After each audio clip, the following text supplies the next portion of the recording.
Good morning. So, dekat sini saya ada masa untuk terangkan macam mana fungsi sound card pada amplifier.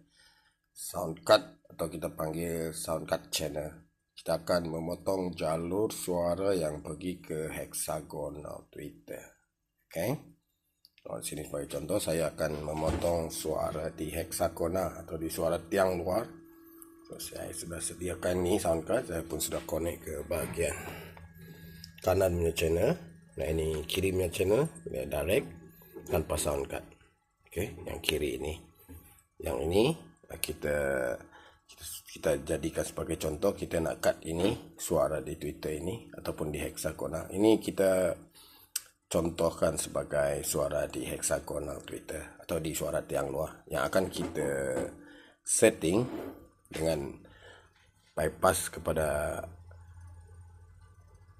timer ini untuk kita set dia punya masa, sama kita nak offkan lebih awal ataupun kita cut off step by step. Contoh kita off pukul 7 dan kita akan kita onkan pukul 7 pagi dan kita akan offkan pada 11 untuk dia rehat.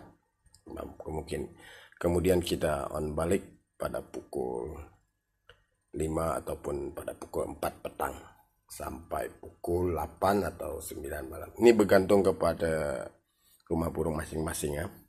Dia ada banyak faktor, ada beberapa alasan kenapa kita kena tutup awal, kita kenapa tutup lewat. Mungkin kita boleh kategorikan bila kondisi rumah burung tersebut berdekatan dengan rumah orang ataupun rumah burung kita berada di kawasan hutan. Nah, itu kita banyak cara kita boleh setting berlainan. So ini dia tidak hanya satu, tidak perlu ikut pada satu setting tertentu saja. Ada yang lain juga. Itu bergantung kepada tuan rumah pada rumah burung tersebut. So ini kita cut, kita saya masuk. Okey, yang ini kita contoh sebagai suara tarik atau suara inap. Saya akan letakkan suara inap biar senang. Sebab amplifier ni EZ3 ni saya design dia boleh main dua suara yang kita panggil dengan istilah stereo. So kita boleh jadikan suara di bahagian kiri ni sebagai suara inap ataupun suara di belah kanan ni sebagai suara panggil. Tapi kena pastikan kena ada editor yang pandai, yang tahu untuk buat lagu stereo. Contoh satu USB ni ada dua lagu. Satu lagu saya akan letakkan sebagai suara inap dan satu lagi di bahagian kanan saya akan letakkan sebagai suara panggil. Ya, karena saya konsep ini kita gunakan satu amplifier untuk suara inap dan suara panggil pun boleh. Tapi hanya menggunakan satu amplifier saja.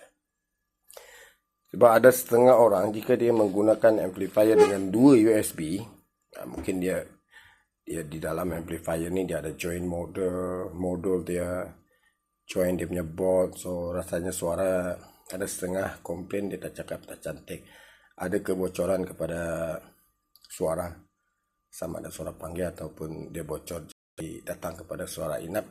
Nah, itu saya kurang tahu lah pasti. Saya ada selidiki, memang ada yang tak ada. Itu bergantung kepada jenis amplifier juga. Jika amplifier yang cukup bagus, saya tak ada masalah. Nah, so contoh saya buka. Saya akan ke sini. Oke, so sekarang yang kita mainkan ialah suara inap di sebelah kiri. Karena saya belum on kan lagi yang ini untuk suara di hexagon atau suara panggil. Oke, ini bagian kiri. Suara inap di channel kiri. Oke, kita on kan suara. Ya. Tekan. Buka.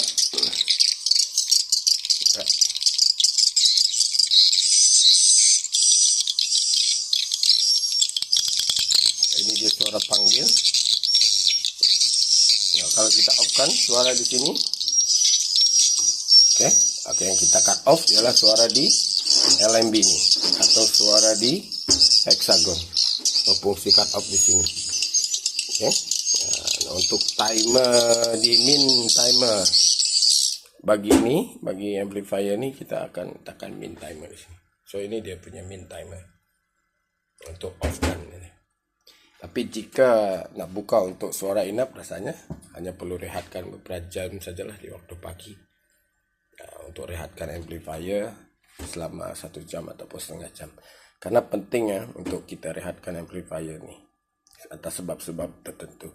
Daripada SD card yang terlalu panas, slot SD card akan jadi panas bila kita buka terlalu lama tanpa rehat.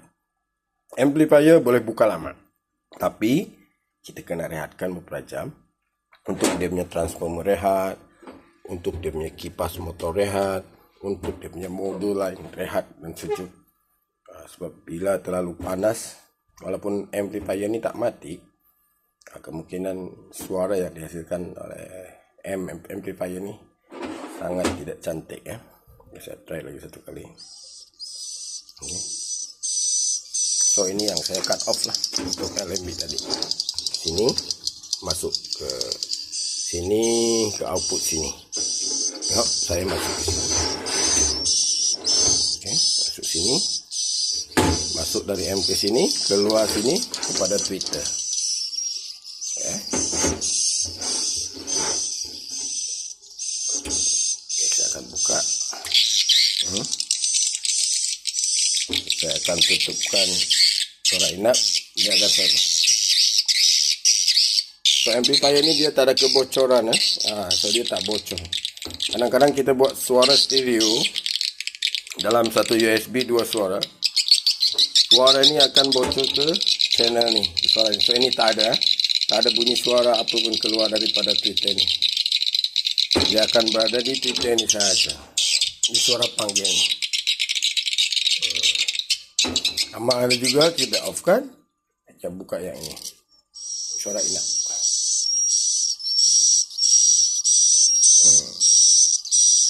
So, jadi amplifier ni ada sokongan untuk buat stereo 2 suara. Tapi kena betul-betul cari yang pandai lah untuk buatkan lagu tersebut. Saya ada buat lagu ni. Jika boleh dengar, saya ada letakkan suara panggil background di dalam suara inap ni. Dia special sikit ni suara inap. Contoh saya akan buka. Jika kawan-kawan perasan, dia ada sikit suara panggil dekat suara inap ni. Ada suara panggil, saya masukkan di dalam suara inap ni untuk tarik burung masuk. Karena first impression dia akan dengar suara panggil, yang kedua dia akan pilih suara inap. Jika suara inap kita mempunyai efek suara panggil di bahagian belakang, background, tapi kena pastikan yang edit suara itu betul-betul pandai. Kita nak tuning dia punya pitching, dia punya masuk ke dalam audio file tersebut. Kena betul-betul bagus, kena betul-betul orang yang sudah experience lah. So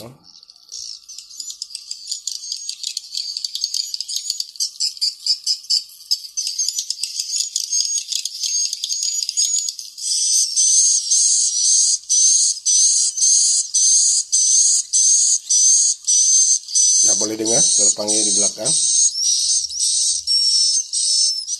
Okey, suara panggil yang ada di belakang background suara inap ni bukan dari sini ini memang saya sudah edit.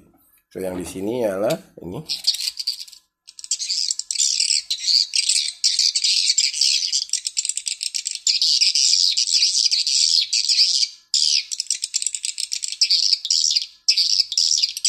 So inilah dia punya fungsi sound cut untuk kita cut off. Sama ada kita mau cut off suara panggil di hexagon ataupun suara tarik di dalam ataupun di LMB. Okey, cara macam ni. Cara setting pun sangat mudah. Okey, kalau nak setting tinggal tekan sini je. Saya ada video lain untuk setting ni. Tekan program, lepas tu on, off, pukul berapa, tinggal tekan hour, minute. Ini tinggal tekan ni. Kalau nak reset kita tekan ni C. Okey. Kalau nak set dia punya jam, kita kena tekan ni clock ni, jangan lepas. Tekan clock jangan lepas. Lepas tu kita tekan, contoh kita tekan ni, dia akan. Tapi ini jangan lepas tekan ini, press this one, don't release. With one hand. Sekarang saya ada satu tangan saja, so tak dapat nak setting. So tekan ni clock don't press this clock. Ini yang clock punya sign. And then tangan lain ni tekan ini, adjust sama ada date ke, sama ada dia punya minit. Dia punya date ni, dia punya hari lah. Dia gerak Monday, Tuesday, Wednesday, Thursday. Cara set dia punya jam sangat senang, sangat mudah ini. Okay. Yang terakhir sekali, so yang ini kita bagi contoh untuk cut off kepada hexagon. Masukkan ini, so dia akan ikut apa yang kita setting lah. Untuk hexagon saya suggest mungkin buka sama dengan suara tarik. Sebab suara tarik akan berada di channel lain. Mungkin pukul 7 buka, sama masa, sama time ya. Lepas tu kita untuk hexagon saya akan tutupkan lah pada pukul 11 atau 10 pagi. Nanti pukul 3 atau pukul 4 saya akan buka balik sampai malam. Mungkin sampai pukul 8 ataupun pukul 9. Ada juga setengah rumah burung yang saya setting, saya on off kan hexagonal Twitter. So saya akan off kan. Mungkin saya akan buka pada 7 pagi, nanti pukul 9 saya tutup. Nanti pukul 12 saya buka lagi sampai pukul 2 atau 3. 3 tutup, nanti pukul 6 baru saya buka. Kadang-kadang burung ni tak boleh setiap hari dengar suara yang hari-hari buka, macam tak agresif. Tapi kalau kita buat secara macam ini, dia macam seronok sikit lah. Datang main dalam dekat-dekat rumah burung kita. Dan kita untuk tarik dia masuk ke dalam rumah burung pun agak lebih senang. Tapi jika burung tersebut macam sudah tak tertarik dengan suara kita, yang kita sememangnya set 24 jam tanpa berhenti ataupun set setiap hari dari pagi sampai ke petang, itu mungkin kurang sesuai. Kita kena pastikan burung memang selalu datang kepada berdekatan lah dengan rumah burung kita. Jika sudah berdekatan, begitu senang burung akan ada can untuk masuk ke dalam rumah burung kita dan membuat sarang. Itulah. Semoga bermanfaat untuk kalian semua. Terima kasih.